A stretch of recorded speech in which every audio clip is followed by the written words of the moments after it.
ওমর ইবনে খাত্তাব রাদিয়াল্লাহু তাআলা রাতে হাঁটতেন, চলতেন, দেখতেন। একদিন বের হইছে, দেখে মরুভূমির মধ্যে আগুন জ্বলতেছে। ঘটনা কি? এখানে আগুন জ্বলে কেন? কারা? গিয়া দেখে কিছু বাচ্চারা কাঁদাকাঁদি করতেছে, ট্যাটা ট্যাটা কাঁদতেছে। আর পাতিলের মধ্যে খাদ্য বলতে কিচ্ছু নাই, পানি। এক মহিলা পানি জ্বালাইতেছে আর বাচ্চাগুলো ট্যাটা করে কাঁদতেছে। উমর ইবনে খাত্তাব রাদিয়াল্লাহু তাআলা আনহু মহিলার কাছে গিয়ে বললেন, তুমি কে? কোথা থেকে আসছো? কি করো? এই পাতিলের মধ্যে কোনো খাদ্য নাই, পানি জ্বালাইতেছো কেন? এবার মহিলার উত্তরটা শুনিয়েন কিন্তু, বলে আল্লাহ ওমরকে মাফ করুক, আল্লাহ ওমরকে, আমার এতগুলি সন্তান ক্ষুধার্ত, আমি তাদের পেটে কিছু দেব, খাদ্য দেব, এরকম কিছু আমার কাছে নেই, আমার কাছে নাই। অথচ ওরা ক্ষুধার তাড়নায় কাঁদতেছে। এখন আমি পানি জাল দিতেছি যেন ওরা বুঝে ওদের জন্য কিছু পাক হইতেছে, এরকম অপেক্ষা করতে ঘুমায় পড়বে, এই আশায় আমি পানি জাল দিতেছি। আল্লাহ ওমরকে মাফ করুক, সে খলিফা কিন্তু আমাদের খবর নেয় না। বলে তোমার খবর যদি তুমি না পৌঁছাও সে খবর নিবে কিভাবে? এবার মহিলার জবাবটা শুনবেন। বলে সে যদি আমার খবর নিতেই না পারে তাকে খলিফা হইতে বলছে কে? ক্ষমতা গেছে কেন? কি বুঝলেন? দেশে ধমক। ওমর রাদিয়াল্লাহু তাআলা আর কোনো বাক্য করলেন না, তার সাথে উচ্চ বাক্য কোনো কথাই বললেন না, সোজা দৌড় বাইতুল মালে। সোজা বাইতুল মালে গিয়ে একটা বস্তা নিলেন, চবরি উঠাইলেন, আটা উঠাইলেন, জব উঠাইলেন, খাজুর উঠাইলেন, চিনি উঠাইলেন, বিভিন্ন জিনিস উঠাইছেন। বস্তা গাঠি, বিশাল গাঠি করছে, নগদ অর্থ নিচ্ছে, বস্তা বিশাল। এখন ওমর ইবনে খাত্তাব রাদিয়াল্লাহু খাদেমকে বলতেছে, আমার মাথায় তুলিয়া দাও, আমার কাঁধের মধ্যে তুলিয়া দাও। বলে কি বলেন, আপনার কাঁধে তুলি? আমার মাথায় দেন। বলে কিয়ামতের ময়দানে আমার গুনাহ কি তুমি বহন করবা? কিয়ামতের ময়দানে তো আমার গুনাহ আমাকেই বহন করতে হবে, কাজেই আমাকে আমার বোঝা বহন করতে দাও। কাঁধে উঠে দিস। রাবি বলেন কাঁধে নিয়ে দৌড়াইতে দৌড়াইতে আগেই পানি গরম, তার মধ্যে চব্বি দিলেন, ঘি দিলেন, সারিদ দিলেন, মানে খাজুর দিলেন, আটা দিলেন, সব দিলেন, আর ওর মধ্যে একটা সুন্দর খাদ্য সারিদ, চমৎকার খাদ্য হয়ে গেছে, সারিদ তৈয়ার হয়ে গেছে, ঘেরানে মুহুর্মুহু। রাবি বলতেছেন সারিদ তৈয়ার করার জন্য, খাদ্য তৈয়ার করার জন্য ওমর ইবনে খাত্তাব রাদিয়াল্লাহু তাআলা আনহু আগুনের মধ্যে মাথা নিচু করে ফুয়াইতেছেন, তার দাড়ির থেকে ধোঁয়া বের হইতেছে, এরকম ফুকাইতেছে। সারিদ তৈয়ার হয়ে গেছে, ক্ষুধার্ত বাচ্চা, মহিলা নিজেও ক্ষুধার্ত, এত চমৎকার খাদ্য, বাচ্চাগুলি খাইয়া পেটটাই টুম্বু, মহিলাও খাইছে, নগদ অর্থও দিচ্ছে, খুশি। বুঝেন তো অবস্থা কেমন, খুশি হওয়ার কথা। এবার মহিলা বলছে, হা, যদি ওমর খলিফা না হইয়া তুমি খলিফা হইতা কতই না ভালো হইতো। ওমর খলিফা, তুমি যদি খলিফা হইতা, বলে সেখানে গেলে আমাকে দেখতেও পারো। ওমর রাদিয়াল্লাহু পরিচয় দিলেন না। ওমর রাদিয়াল্লাহু তাআলা তাদেরকে খানা আরো কিছু দিয়ে বিদায় হইলেন। কিছু দূর গিয়েই তাদের দিকে তাকাইছে। খাদেম বললেন, ঘটনা কি? তাদের দিকে তাকাইছেন কেন? বলে পূর্বে যেই একটু আগে যাদের চেহারার মধ্যে কাঁদা দেখছিলাম, চোখে পানি দেখছিলাম, এখন তাদের চেহারার মধ্যে হাসি দেখতে ভালো লাগে। জনগণের হাসি হলো একজন শাসকের বড় শান্তির বিষয়, আর আমাদের শান্তির বিষয় জনগণের নরক। কে কত জেলে আছে, কে কত ফাঁসিতে ঝুলাইতে পারছে, কত মানুষ ফাঁসিতে ঝুলাইতে পারছে, বিশাল। তারে কত অত্যাচার অবিচার করতে পারছে, হ্যাঁ বিশাল বিশাল বিশাল ব্যাপার। খুঁজিয়া খুঁজিয়া শাসক ক্ষুধার্ত থেকে বের করে, যাই হোক, এই বুক ভরা আশা নিয়ে ইসলাম হুকুমাত কায়েম করব, পীর সাহেব চরমনাই দামাত বরকাতুহুল আলিয়া তিনি স্টিয়ারিং এ ছিলেন। দল চলতেছিল মদিনার দিকে, কাফেলা চলতেছিল, উৎসাহ উদ্যমের সাথে চলতেছিল, উৎসাহ উদ্যমের সাথে মদিনার দিকে কাফেলা চলতেছে। হঠাৎ দেখি পীর সাহেব চরমনাই আর স্টিয়ারিং এ নেই। এই মাজলিস গুনাহ ধোলাই কারখানার মাজলিস। কি কি কি ধোলাই কারখানা বলে? জোরে বলেন। গুনাহ পরিষ্কার করার মাজলিস। বুখারী শরীফের মধ্যে দীর্ঘ এক রওয়ায়াত আসছে, জাকিরিন যখন জিকিরের মাজলিস ছাড়ে, আহ্বানকারী ফেরেশতারা আসমান থেকে ডাক দিবে, জাকিরিন সুসংবাদ শোনো, উশহিদুকুম আন্নী কাদ গাফারতু লাহুম। আল্লাহ পাকের ফেরেশতারা সাক্ষী, তার গোটা মাজলিসের বান্দাদের গুনাহ খাতা সব মাফ করে দিয়েছে।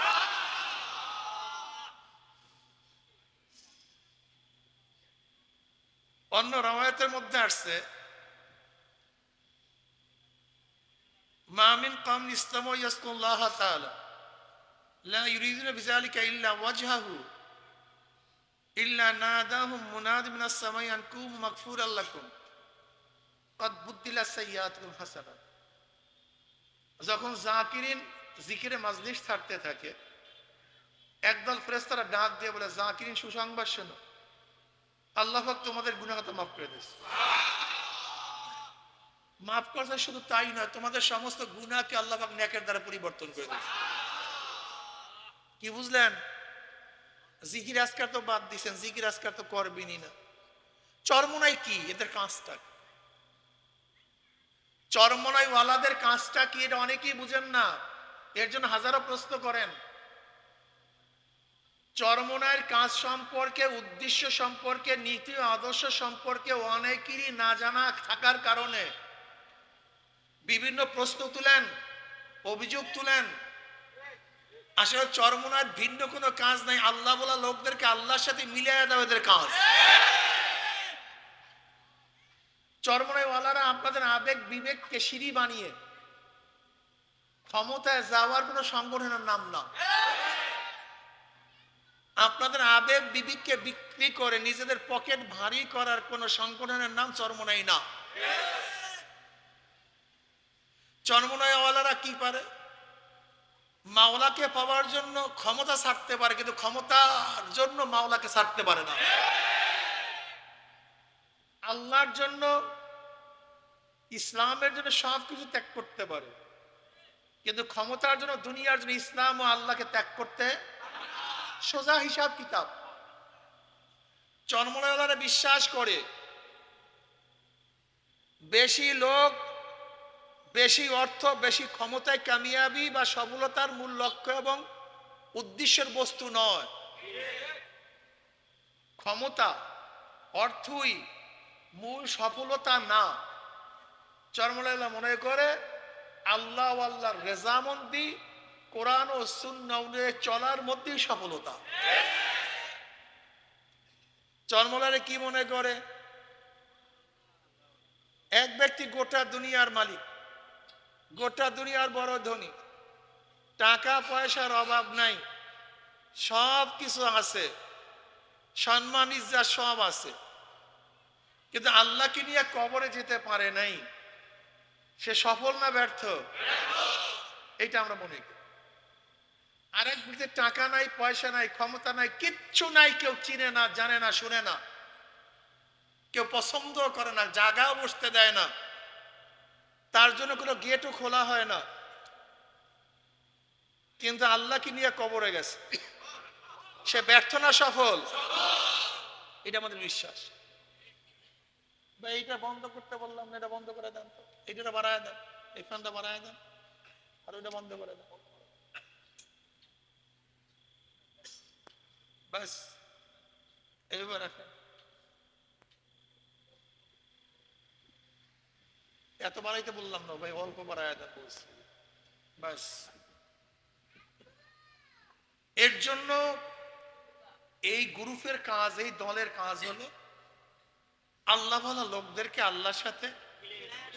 যেমন আজকে একজন ছেলে এসে বলতেছে, হুজুর আব্বা চরমনে মুজাহিদ ছিলেন, ইন্তেকাল করছে, আমার কোলের উপরে ইন্তেকাল করছে। আজকে একটা ছেলে দেখা করার সময় বলল, হুজুর এত সুন্দর মৃত্যু। আমার আব্বা পুলিশ ছিল। কি পুলিশ? হুজুর পেনশনের সব টাকা দিয়ে মাদ্রাসার জন্য জমি কিনছে। বুঝলেন? একজন পুলিশ পেনশনের সমস্ত টাকা দিয়া মাদ্রাসার জমি কিনছে। হুজুর জিকির, আজকার, নামাজ, তাহাজ্জুদ কোন সময় ছাড়ত না। হুজুর মৃত্যুর সময় জিকির করতে করতে দুনিয়ার থেকে বিদায় হয়ে গেছে।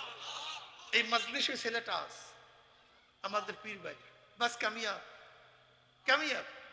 মানে হাদিসের মধ্যে আসছে, যার প্রথমে জিক্রুল্লাহ শেষ হবে জিক্রুল্লাহ ওয়াজাবাত লাহুল জান্নাহ। অন্য রায়াতের মধ্যে আসছে, যার শেষ নিঃশ্বাস ত্যাগ হবে জিকিরের মাধ্যমে, জাহান্নাম হারাম, জান্নাত ওয়াজিব হয়েছে। আর কি চাই? আর চাইটা কি বলেন তো? মৃত্যুর পূর্ব মুহূর্তে জিকির জবান থেকে জারি হওয়া। আর কি চানটা? বাস এইটি চরমনের কাজ। অনেকে চরমনাইকে চিনেন নাই, জানেন না। এই অনেকে প্রশ্ন করেন, হুজুর এক ইসলামের পক্ষে বাক্সের নীতি ঘোষণা দিলেন আপনারা, আবার নাইও আপনারা। এই আপনারাই অনেকের মূল প্রশ্ন আছে কি নেই? আমি বললাম তুমি ভুল বুঝছো। আমরা ঐক্যের মূল, অনেকের মূল না। আমরা আহ্বান করছিলাম ইসলামের পক্ষে। জোরে বলো। দলে নেতৃত্ব দিতেছিলেন পীর সাহেব চরমনাই। অনেকেই সাড়া দিয়েছিল। ইসলামের ঝান্ডা উড্ডয়ন হবে বাংলাদেশে, ইসলাম হুকুমাত হবে,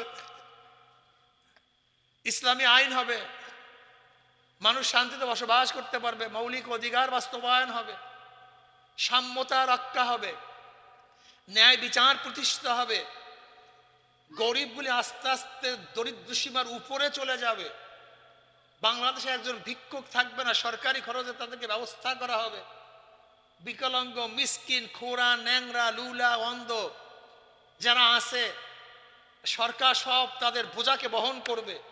তাহবিলুল কাল্লা, তাকসিবুল মাদুমা, তাকরুদ দাঈফা, তুঈনু আলা নওয়াইবিল হক। সরদার দু আলম আলাইহিস সালাতু ওয়াস সালাম যখন বলছিলেন আম্মাজান খাদিজা কুবরা রাদিয়াল্লাহু তাআলা আনহাকে, লাকাদ খাশিতু আলা নাফসি, আমি আশঙ্কা করতেছি আমার হালাকিয়াতের, আমার ধ্বংসের। হেরা গুহায় যে জিবরাইল এসে আমাকে চাপ দিছে, আমি বাঁচবো কি বাঁচবো না আমি জানি না। লাকাদ খাশিতু আলা নাফসি। তখন আম্মাজান খাদিজা কুবরা রাদিয়াল্লাহু তাআলা সান্ত্বনা দিয়েছেন, কাল্লা ওয়াল্লাহ মা ইউখজিকাল্লাহু আবাদা, ইন্নাকা লা তাসিলুর রাহিমা ওয়া তাহমিলুল কাল্লা ওয়া তাকসিবুল মাদুমা ওয়া তাকরুদ দাঈফা ওয়া তুঈনু আলা নওয়াইবিল হক।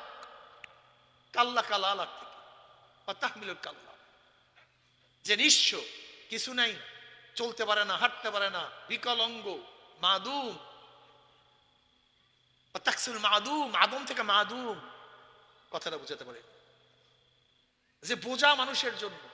মাদুম মানে আদম থেকে কিচ্ছু নাই, আছে দুনিয়াতে কিন্তু কামাই করার যোগ্যতা রাখে না, নিজে হাঁটতে পারে না, চলতে পারে, নিজের নিজে বোঝা হয়ে গেছে। এরকম মানুষের জন্য আপনি কি করেন? তাকসিবুল কাল্লা, তাহমিলুল কাল্লা, তাকসিবুল মাদুমা। আর তাকসিব শব্দটা মুতাআদ্দি হয় এক মাফুল দুই মাফুলের দ্বারা। তাকসিবুল মাদুম আল মালা মানে যেই ব্যক্তি নিঃস্ব, কামাই করতে পারে না, এমন ব্যক্তির জন্য আপনি নিজে অর্থ কামাই করেন, কামাই করে আপনি দেন। তাহমিলুল কাল্লা, আপনি তাদেরকে বহন করেন, অথবা বহন করে তাদেরকে খাদ্য পুষায়া দেন, তাদের সমস্ত চাহিদা মিটায়া দেন। এটা আপনার কাম। কাজে আপনাকে আল্লাহ কোনো অবস্থাতেই বেইজ্জতি করবেন না। কাল্লা ওয়াল্লাহ লা ইউখজিকাল্লাহু আবাদা। আপনাকে বেইজ্জতি করবেন, অপমান করবেন, অপদস্থ করবেন। সরকারের কাজই এটা, রাষ্ট্রের কাজটাই। কোন জায়গায় ক্ষুধার্ত ব্যক্তি আছে, কোন জায়গায় কথা কয় না, তাকে খুঁজিয়া বের করে, এটা সরকারের কাজ। ওমর ইবনে খাত্তাব রাদিয়াল্লাহু তাআলা রাতে হাঁটতেন, চলতেন, দেখতেন। একদিন বের হইছে, দেখে মরুভূমির মধ্যে আগুন জ্বলতেছে। ঘটনা কি? এখানে আগুন জ্বলে কেন? কারা গিয়া দেখে কিছু বাচ্চারা কাঁদাকাঁদি করতেছে, ট্যাটা ট্যাটা কাঁদতেছে, আর পাতিলের মধ্যে খাদ্য বলতে কিচ্ছু নাই, পানি। এক মহিলা পানি জ্বালাইতেছে আর বাচ্চাগুলো ট্যাটা করে কাঁদতেছে। উমর খাত্তাব রাদিয়াল্লাহু তাআলা আনহু মহিলার কাছে গিয়ে বললেন, তুমি কে, কোথা থেকে আসছো, কি করো? এই পাতিলের মধ্যে কোনো খাদ্য নাই, পানি জ্বালাইতেছো কেন? এবার মহিলার উত্তরটা শুনিয়েন কিন্তু, বলে আল্লাহ ওমরকে মাফ করুক, আল্লাহ ওমরকে, আমার এতগুলি সন্তান ক্ষুধার্ত, আমি তাদের পেটে কিছু দেব, খাদ্য দেব, এরকম কিছু আমার কাছে নেই, আমার কাছে নাই। অথচ ওরা ক্ষুধার তাড়নায় কাঁদতেছে। এখন আমি পানি জাল দিতেছি যেন ওরা বুঝে ওদের জন্য কিছু পাক হইতেছে, এরকম অপেক্ষা করতে ঘুমায় পড়বে, এই আশায় আমি পানি জাল দিতেছি। আল্লাহ ওমরকে মাফ করুক, সে খলিফা কিন্তু আমাদের খবর নেয় না। কলে তোমার খবর যদি তুমি না পৌঁছাও সে খবর নিবে কিভাবে? এবার মহিলার জবাবটা শুনবেন। বলে সে যদি আমার খবর নিতেই না পারে তাকে খলিফা হইতে বলছে কে? ক্ষমতা গেছে কেন? কি বুঝলেন? দেশে ধমক। ওমর রাদিয়াল্লাহু তাআলা আর কোনো বাক্য করলেন না, তার সাথে উচ্চ বাক্য কোনো কথাই বললেন না, সোজা দৌড় বাইতুল মালে। সোজা বাইতুল মালে গিয়ে একটা বস্তা নিলেন, চবরি উঠাইলেন, আটা উঠাইলেন, জব উঠাইলেন, খাজুর উঠাইলেন, চিনি উঠাইলেন, বিভিন্ন জিনিস উঠাইছেন। পোস্তা গাঠি, বিশাল গাঠি করছে, নগদ অর্থ নিচ্ছে, পোস্তা বিশাল। এখন ওমর খাত্তাব রাদিয়াল্লাহু খাদেমকে বলতেছে, আমার মাথায় তুলিয়া দাও, আমার কাঁধের মধ্যে তুলিয়া দাও। বলে কি বলেন, আপনার কাঁধে তুলি, আমার মাথায় দেন। বলে কিয়ামতের ময়দানে আমার গুনাহ কি তুমি বহন করবা? কিয়ামতের ময়দানে তো আমার গুনাহ আমাকেই বহন করতে হবে, কাজেই আমাকে আমার বোঝা বহন করতে দাও। কাঁধে উঠায় দিচ্ছে। রাবি বলেন কাঁধে নিয়ে দৌড়াইতে দৌড়াইতে আগেই পানি গরম, তার মধ্যে চব্বি দিলেন, ঘি দিলেন, সারিদ দিলেন, মানে খাজুর দিলেন, আটা দিলেন, সব দিলেন, আর ওর মধ্যে একটা সুন্দর খাদ্য সারিদ, চমৎকার খাদ্য হয়ে গেছে, সারিদ তৈয়ার হয়ে গেছে, ঘেরানে মুহুর্মুহু। রাবি বলতেছেন সারিদ তৈয়ার করার জন্য, খাদ্য তৈয়ার করার জন্য ওমর ইবনে খাত্তাব রাদিয়াল্লাহু তাআলা আনহু আগুনের মধ্যে মাথা নিচু ঘুরিয়ে ফুয়াইতেছেন, তার দাড়ির থেকে ধোঁয়া বের হইতেছে, এরকম ফুকাইতেছে। সারিদ তৈয়ার হয়ে গেছে, ক্ষুধার্ত বাচ্চা, মহিলা নিজেও ক্ষুধার্ত, এত চমৎকার খাদ্য, বাচ্চাগুলি খাইয়া পেটটাই টুম্বু, মহিলাও খাইছে, নগদ অর্থও দিচ্ছে, খুশি। বুঝেন তো অবস্থা কেমন, খুশি হওয়ার কথা। এবার মহিলা বলছে, হা, যদি ওমর খলিফা না হইয়া তুমি খলিফা হইতা কতই না ভালো হইতো। ওমর খলিফা, তুমি যদি খলিফা হইতা, বলে সেখানে গেলে আমাকে দেখতেও পারো। ওমর রাদিয়াল্লাহু পরিচয় দিলেন না। ওমর রাদিয়াল্লাহু তাআলা তাদেরকে খানা আরো কিছু দিয়ে বিদায় হইলেন। কিছু দূর গিয়েই তাদের দিকে তাকাইছে। খাদেম বললেন, ঘটনা কি? তাদের দিকে তাকাইছেন কেন? বলে পূর্বে যেই একটু আগে যাদের চেহারার মধ্যে কাঁদা দেখছিলাম, চোখে পানি দেখছিলাম, এখন তাদের চেহারার মধ্যে হাসি দেখতে ভালো লাগে। জনগণের হাসি হইল একজন শাসকের বড় শান্তির বিষয়, আর আমাদের শান্তির বিষয় জনগণের নরক। কে কত জেলে আছে, কে কত ফাঁসিতে ঝুলাইতে পারছে, কত মানুষ ফাঁসিতে ঝুলাইতে পারছে, বিশাল।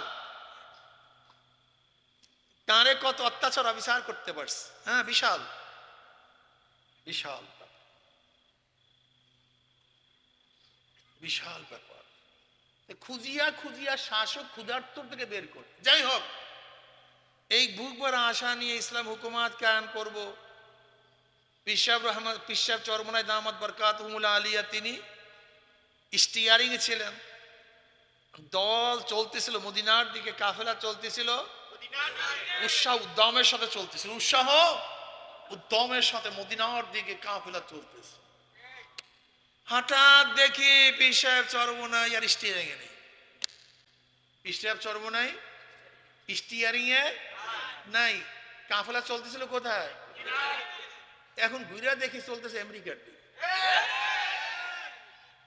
কাফেলা ছিল চলতেছে। আচ্ছা বলেন তো, মদিনার কাফেলা কি আমেরিকায় যেতে পারে? এ তো মদিনার কাফেলা। মদিনার কাফেলাকে টাকা পয়সা ক্ষমতা ইজ্জত দিয়া কেউ কোনোদিন কিনতে পারে নাই, কিয়ামত পর্যন্ত কেউ পারবে না। যুগে যুগে কেউ পারে নাই, যুগে যুগে শতাব্দীকে শতাব্দী পারে নাই, পারবে না। ব্রিটিশ বহু চেষ্টা করছে, ওলামায়ে দেওবন্দদেরকে ব্রিটিশ বহু সাধনা করছে কন্ট্রোল করার জন্য। মিস্টার টমসন বলেন, মিস্টার টমসন তৎকালীন ব্রিটিশের বড় একজন সাংবাদিক। তিনি বলেন, আমি একবার গেলাম খ্রিস্টান এক খিমার মধ্যে, সৈন্যদের কাফেলার মধ্যে। হঠাৎ আমার নাকের মধ্যে মনুষ্য পোড়ার গন্ধ। এত মনুষ্য পোড়ার গন্ধ আসে কোথার থেকে? আমি বের হয়ে দেখলাম খিমার উদুরি 80 জন আলেমকে উলঙ্গ অবস্থায় আগুনের মধ্যে নিক্ষেপ করা হয়েছে। আরো 80 জন ওলামায়ে কেরামকে উলঙ্গ করা হয়েছে, আগুনের মধ্যে নিক্ষেপ করবে। মিস্টার টমসন বলেন, ওই জাতে পাকের কসম যার কুদরতি হাতের মধ্যে আমার জীবন, 80 জন আলেমকে বারবার শুধু একটাই প্রশ্ন করা হচ্ছে। কি প্রশ্ন? যে তোমরা আজাদী আন্দোলনের সাথে সংযুক্ত ছিলা কা ছিল না? শুধু একটা প্রশ্ন। যদি বলো নাই, এর মধ্যে আমরা ছিলাম না, তোমাদের ছেড়ে দেওয়া হবে। আর যদি তোমরা স্বীকার করো, তাহলে তোমাদেরকে আগুনে নিক্ষেপ করো। শুধু যদি বলো কি, জোরে বলেন, যদি শুধু মুখ দিয়া বলো ছিলাম না, ছেড়ে দেওয়া হবে, ব্যাস। মিস্টার টমসন বলেন, ওই ঈশ্বরের কসম যার হাতের মধ্যে আমার জীবন, আমি দেখলাম 80 জন আলেম সেই আগুনের মধ্যে ঝাঁপ দেওয়ার জন্য প্রস্তুতি নিছে, কিন্তু মাথা নত করতে প্রস্তুতি হয় নাই। এর নাম ওলামায়ে দেওবন্দ। ব্রিটিশ তাদেরকে কেনার জন্য, কন্ট্রোল করার জন্য হাজারো চেষ্টা করছে, পারে। রশিদ আহমদ গঙ্গুহি রহমতুল্লাহ আলাইহি জেলের মধ্যে ছিলেন।